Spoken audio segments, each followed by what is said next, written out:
Salut à tous, c'est Tyler 3000 et aujourd'hui on se retrouve pour une nouvelle vidéo sur la redstone alternative.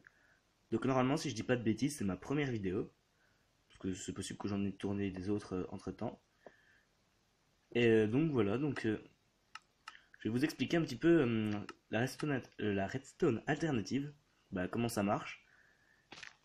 Et puis voilà, on va faire des petites portes, des petits systèmes tout simples pour le moment et après on fera plus compliqué. Alors déjà, il faut savoir que... euh, il faut savoir que un cactus, je pense que vous le savez tous, quand on place un bloc à côté, eh bien le cactus va se casser. On sait également que le sable et le gravier sont les deux seuls blocs de Minecraft qui sont soumis à la gravité. Voilà. Ensuite, on sait que un panneau, quand on le pose sur un autre panneau, eh bien, il va se casser si on casse le premier panneau. Voilà. En gros, si l'on combine tout ça, eh bien on peut arriver à faire un petit système en redstone alternative. Donc, le bloc de sable qui est soumis à la gravité, d'ailleurs on peut utiliser du gravier, ça revient exactement au même. Donc il y a trois types de blocs qui sont soumis à la gravité. Le sable rouge et le gravier. Donc ces trois blocs-là tombent et peuvent détruire le cactus. Donc on verra qu'il y a d'autres systèmes aussi pour détruire le cactus sans utiliser la gravité. Mais bon, après ça c'est plus compliqué, on verra ça plus tard. Donc, on revient à nos moutons. Si, voilà, n'importe quel bloc casse le... Oh, désolé pour les frises. Alors, donc si je place un panneau sur le cactus. Voilà. Donc, coucou, me revoilà. Alors, on en était à là. Donc, voilà, on pose les panneaux. Donc là, je vais vous montrer comment on fait une porte en redstone alternative. Alors, on va prendre de la pierre, par exemple. Non, surtout pas là. Alors, on va mettre, voilà, des escaliers de sorte à qu'on puisse monter. Hop, un mur. Là, pareil, un mur. Après, vous faites ce que vous voulez, hein, c'est mon choix. D'ailleurs, je fais pas tout le temps ça.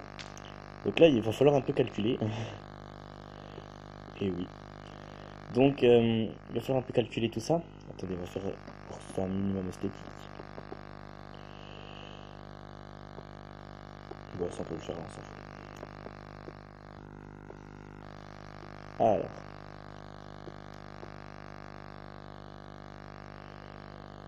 Ouais, c'est fait un peu bizarrement, c'est fait un peu à l'arrache, mais on s'en fout. C'est pour montrer. Donc, voilà, vous faites un petit portail. Et là, c'est là qu'on va utiliser les propriétés de la redstone alternative. Ça, c'est vraiment un système tout simple. Alors, vous allez poser les blocs sur les panneaux, parce que ça marche. Par contre, si vous le posez trop haut, donc par exemple, si je le pose... peut-être pas là, parce que ça va casser le cactus, après, il faudra tout recommencer. Si je pose un bloc au-dessus, là, il va tomber à travers le panneau. Donc, alors, on les pose bien comme il faut. Ensuite, on va remettre une deuxième rangée. Donc, attends, on va alterner un peu. L'esthétique est très important. Voilà. Donc là, on a la porte. Voilà. Bon, il n'est pas censé y avoir un trou comme ça ici, mais bon, c'est une façon de faire un trou. Je dis n'importe quoi. Donc là, vous pouvez poser des blocs, bien sûr, hein, au-dessus, ici, tout autour,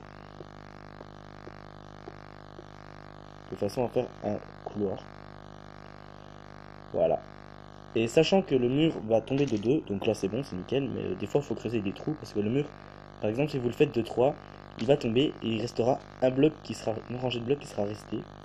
Donc il faut faire une tranchée en dessous, mais là ça va. Vous voyez, ça va tomber de 2. Là c'est nickel. Donc voilà, ça va tomber. Voilà, on va faire ça. C'est plus propre. Et puis, excusez-moi, alors encore une micro-coupure parce que j'ai des petits problèmes avec mon logiciel. J'essaierai de voir si je pourrais en trouver un autre. Euh, alors, là vous pouvez poser des blocs pour faire le couloir. Donc voilà, vous pouvez continuer votre couloir tranquillement. Oui, là ça fait un petit peu caca parce que j'ai pas bien fait. Mais là vous mettez un bloc et là ça va se baisser automatiquement et vous pourrez passer. Donc évidemment après c'est pas vraiment de la redstone et c'est ça le seul petit problème de ces systèmes. C'est qu'après bah, il faut tout refaire le système. C'est un petit peu embêtant. Donc voilà, j'espère que ce petit tuto vous aura plu. Et comme ça, vous pourrez fabriquer des portes si vous voulez dans votre Minecraft. C'est facile de fabriquer ça en survie, hein, il n'y a pas grand chose à trouver, juste du sable. Et on se retrouve bientôt pour d'autres tutos sur la redstone alternative. Donc avec des systèmes beaucoup plus complexes, je vous expliquerai également les plaques de pression. Mais pour l'instant, voilà, vous saurez faire une porte. Donc, on va se dire salut, hein, à la prochaine fois. Et puis, n'hésitez pas à liker, abonnez-vous. C'est les débuts de la chaîne, donc c'est les premières vidéos, c'est normal qu'elles soient un petit peu... Voilà, pas super génial quoi. Mais ça s'améliorera par la suite. Donc voilà. Allez, tchuss les amis.